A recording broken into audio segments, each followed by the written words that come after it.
ரிஷபம். ஓம் விக்னேஸ்வராய நமः. மம குலதேவதாமணியப்ப சுவாமியே நமः. பேரன்பு மிக்க 360 டிவி சேனல்களுக்கு ஜோதிடம் முத்துச்சாமியின் இனிய வணக்கங்கள். குரு பகவான் உங்கள் ராசிக்கு பகை கிரகமாக ஆனாலுமே அவரே லாபாதிபதியும் ஆகக்கூடிய காரணத்தினால் லாபமும் கஷ்டமும் இணைந்த கலப்பு பலனை சந்திக்கக்கூடிய வாய்ப்பு பெற்ற ரிஷபராசி அன்பர்களே, உங்களுக்கு இந்த வாரம் நிகழும் மங்களகரமான ஸ்ரீ குரோதி வருடம் சித்திரை மாதம் 22ஆம் தேதி முதல் 28ஆம் தேதி வரை, அதாவது 5/5/2024 முதல் 11/5/2024 வரையான இந்த வாரத்திற்கான பலாபலன்கள். முதல்ல கிரக அமைப்புகள். அதன்படி ரிஷபராசி என்பதிலே உங்கள் ராசியிலேயே குரு பகவான் அமர்ந்திருக்கின்றார். உங்கள் ராசிக்கு 5ஆம் இடத்தில் கேது பகவானும், 10ஆம் இடத்திலே சனி பகவானும், லாபஸ்தானத்தில் ராகு பகவானும் அவரோடு செவ்வாய் பகவானும் அமர்ந்திருக்கிறார்கள். விரயஸ்தானத்திலே சூரிய பகவானும் சுக்கிர பகவானும் அவரோடு புத பகவானும் அமர்ந்திருக்கிறார்கள். உங்கள் ராசிக்கு சகாயபதியாகிய சந்திர பகவான் உங்கள் ராசியிலிருந்து 11, 12, 1, 2 ஆகிய இடங்களில் இந்த வாரம் முழுவதும் பயணிக்க காத்திருக்கின்றார். ரிஷபராசி மேலே பொதுவாக ஒரு வாரத்தில் சந்திராசிரமமோ வேதியோ இல்லாதிருந்தால் அந்த வாரம் ஒரு அருமையான வாரமாக அமையப்படும். அதன்படி இந்த வாரத்தில் உங்களுக்கு சந்திராசிரமமும் கிடையாது, வேதியும் கிடையாது. அப்போ ஒவ்வொரு நாளும் நமக்கு நல்ல பலன்கள் கிடைக்குமா அப்படின்னு சொல்லி பார்க்குறப்ப இந்த வாரத்தில் துவக்க நாளாகிய ஞாயிற்றுக்கிழமைக்கு 5/5/2024 திதி தேய்பிரையில் வரக்கூடிய துவாதசி திதி மாலை 4 மணி வரையும், அதன் பின்பு திரியோதசி திதியும் வருகிறது. அன்று மாலை 6 மணி வரை உத்திரட்டாய நட்சத்திரமும், அதன் பின்பு ரேவதி நட்சத்திரம் வருகிறது. அமிர்தயோகம் கூடிய அந்த நாள் சுப முகூர்த்த நன்னாள். அது மட்டுமல்ல, அன்றைய தினம் பிரதோஷ தினமாகவும் வருகிறது.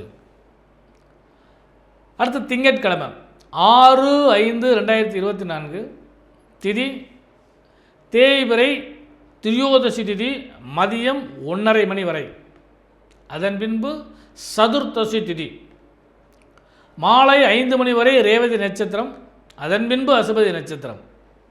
சித்தயோகம் கூடிய அந்த நாள் சுபமுகூர்த்த நாளாக வருகிறது. இந்த வாரத்தில் 2 சுபமுகூர்த்தம் வந்துருச்சு. ஞாயிற்றுக்கிழமையும் திங்கட்கிழமைக்கும் முகூர்த்த நாள், சுபமுகூர்த்த நாட்கள். அடுத்து செவ்வாய்க்கிழமை 7/5/2024 அன்று திதி காலையில் பகல் 11 மணிக்கு மேலே அமாவாசை ஆரம்பிக்கிறது. அன்று முழுவதுமே அமாவாசை தான். மதியம் 3 மணி வரை அசுபதி நட்சத்திரம், அதன் பின்பு பரணி நட்சத்திரம். சித்தயோகம் கூடிய அந்த நாள் அமாவாசை நாளாக அமைகிறது. அதுக்கு அடுத்தபடியாக புதன்கிழமைக்கு 8/5/2024 திதி வளர்புறையில் வரக்கூடிய பிரதம திதி காலையில் 9 மணிக்கு மேலே ஆரம்பிக்குது. மதியம் 2 மணி வரை பரணி நட்சத்திரம், அதன் பின்பு கார்த்திகை நட்சத்திரம். அன்றைய தினம் சித்தயோகமும் அமிர்தயோகமும் கூடிய ஒரு நல்ல நாளாக அமைகிறது. அடுத்து 9/5/2024 வியாழக்கிழமைக்கு திதி வளர்வரை துவிதியை திதி மதியம் 1:30 மணி வரை கார்த்திகை நட்சத்திரம், அதன் பின்பு ரோஹிணி நட்சத்திரம். அன்று மரணயோகம் கூடிய நாள், சந்திர தரிசன நாள். அடுத்து வெள்ளிக்கிழமை 10/5/2024 திதி வளர்வரை திருதியை திதி மதியம் 1 மணி வரை ரோஹிணி நட்சத்திரம், அதன் பின்பு மிருகசீரிஷ நட்சத்திரம். அந்த ரோஹிணி நட்சத்திரம் இருக்கும் காலகட்டங்கள் வர மரண யோகமும், மிருக நட்சத்திரம் வர்றப்ப சித்த யோகமும் வரனால அன்றைய தினம் அட்சய திருதியை. அந்த மதியத்துக்கு மேலே நான் சொன்ன மாதிரி 1 மணிக்கு மேலே மிருக நட்சத்திரம் ஆரம்பிக்கிறப்ப அட்சய திருதியை நீங்கள் பயன்படுத்திக்கலாம். அட்சய திருதி என்பது அச்சயம் என்றால் அல்ல குறையாதுன்னு அர்த்தம். எது குறையக்கூடாது ஒரு வீட்டில் அப்படின்னா உணவு தானியங்கள் தான். அரிசி, பருப்பு, உப்பு, புளி, மிளகா இவை தான் நிறைந்த பாக்கியமாக என்றுமே இருக்க வேண்டும். நிறைய இருந்துச்சுனால் அதுதான் மிகப்பெரிய லாபம். இப்போ தங்கத்தை வாங்கிட்டு இருக்காங்க, அது வந்து பெரிய அளவுக்கு இது இல்லை, இருந்தாலும் அதை சொல்லக்கூடிய இது இல்லை. அதனால் அட்சய திருதியை அன்றைய தினம் அட்சய திருதியை வருகிறது. உணவு தானியங்களை வாங்கி வைத்தால் உங்களுக்கு நல்ல லாபங்களை நிச்சயமாக கொடுக்கும்.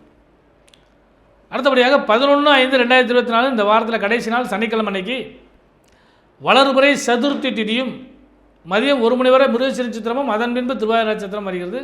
சித்தயோகம் கூடிய நாள். இதான் இந்த வாரத்திற்கான திதி வார யோக நட்சத்திர அமைப்புக்குள்ள நாள். ரிஷபராசி என்பதிலே பொதுவாக இந்த வாரத்தில் லாபங்கள் நிறைய கிடைக்குமா அப்படின்னு சொல்லி பார்க்குறப்ப பலன்கள் நிறைய உண்டு. தனாதிபதியாகிய புத பகவான் விரயத்தில் அமர்ந்திருப்பதால் தன விரயங்கள் ஏற்படும். அதாவது ஃப்ளோட்டிங் மணி மாதிரி வந்து போகக்கூடிய அளவுக்கு வாய்ப்பு உண்டு.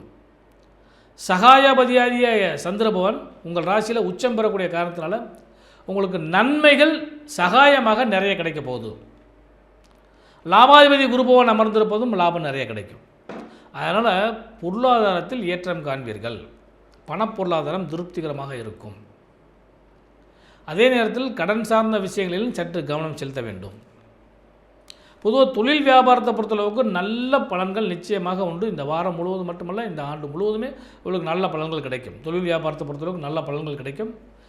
ஆங்காங்கே சிறு சிறு குழப்பங்களோ அல்லது சிறு சிறு தடைகளோ ஏற்பட்டாலும் மீளக்கூடிய அளவுக்கு லாபங்கள் உண்டு. ஏன்னா விரயஸ்தானத்தில் சுக்கிர பகவான் அமர்ந்திருக்கார் உங்கள் ராசிநாதன்.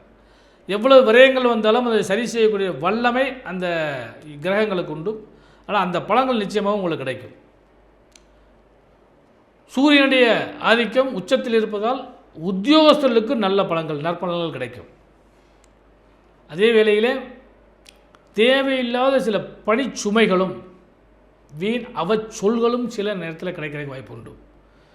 அதனால் அந்த உத்தியோகஸ்தர்கள் சற்று கவனமாக நிதானமாக நடந்து கொண்டீர்களானால் இந்த வாரத்தை ஒரு பயனுள்ள வாரமாக நீங்கள் மாற்றிக்கொள்ளலாம். தொழிலில் மேம்படக்கூடிய வாய்ப்புகளும் அடிஷனலாக ஏதாவது செய்கிறதுக்கான வாய்ப்புகளும் நண்பர்கள் உறவினர்கள் கூட்டாளிகளால் உங்களுக்கு ஆதரவும் கிடைக்கிற அளவுக்கு யோகங்கள் உண்டு. நீங்கள் எதிர்பார்த்த முதலீடுகள் கூட நிறைய அளவு கிடைக்கிறதுக்கு வாய்ப்புகள் உண்டு. அதனால் தொழில் வியாபாரத்தை பொறுத்தளவுக்கு நல்லாயிருக்கும். உத்தியோகத்தை பொறுத்தளவுக்கு மத்தியமாக இருக்கும். உடல் சார்ந்த விஷயங்களில் சற்று கவனம் செலுத்துங்கள். ஏன்னா உங்கள் ராசிநாதன் சுக்கிரனே 6ஆம் இடத்தை அந்த சுக்கிரன் 6ஆம் இடத்தை பார்க்கறதுனால உடலும் மனமும் சற்று பாதிப்படையும். அப்போ அந்த பாதிப்பை உங்களுடைய சாமர்த்தியத்தினால் நீங்கள் சமாளிக்கலாம். அந்தளவுக்கு யோகம் உண்டு. உணவு பழக்க வழக்கங்கள் அல்லது டென்ஷனை கொஞ்சம் குறைத்து கொள்ளுதல், தேவையில்லாத விஷயங்கள்லாம் நிறைய மண்டையில் ஏற்றிக்க வேண்டாம், வீண் கவலை கொள்ள வேண்டாம். நடக்கிறது அதை சரியான முறையில் கொண்டு போக முடியும் அப்படிங்கிற நம்பிக்கையோடு செயல்பட்டீங்கன்னா இந்த வாரம் உங்களுக்கு நல்ல ஒரு பலமான வாரமாக அமையும். பெண்களுக்கு இந்த வாரம் யோகமான வாரம். கணவன் மனைவி உறவு அந்யோன்யமாக இருக்கும், பலமாக இருக்கும். எதிர்பார்த்த நன்மைகள் கிடைக்கும். மங்களத்தை எதிர்பார்க்கக்கூடிய பெண்களுக்கெல்லாம் சுபயோகங்கள் கிடைக்கும். இந்த வாரத்தில் 2 நாள் சுபமங்கலங்கள் நாங்கள் வருது, சுபமுகூர்த்த நாள். அதனால் மங்களத்தை எதிர்பார்க்குறவங்களுக்கெல்லாம் யோகங்கள் கிடைக்கும். குறிப்பாக புத்திரபாக்கியத்தையோ அல்லது வீடு வண்டி வாகன யோக சேர்க்கைகளையோ எதிர்பார்க்குறவங்களுக்கெல்லாம் அது கிடைக்கக்கூடிய வாய்ப்பு உண்டு. பலமும் லாபமும் மிகுந்த இந்த வார்த்தை பயன்படுத்தினீங்களால் எல்லாமல்ல இறைவனுடைய ஆசீர்வாதத்தில் நிறைய நன்மைகள் அடையக்கூடிய யோகங்கள் உண்டு. பயன்படுத்திக் கொள்ளுங்கள். இனிய நல்வாழ்த்துக்கள்.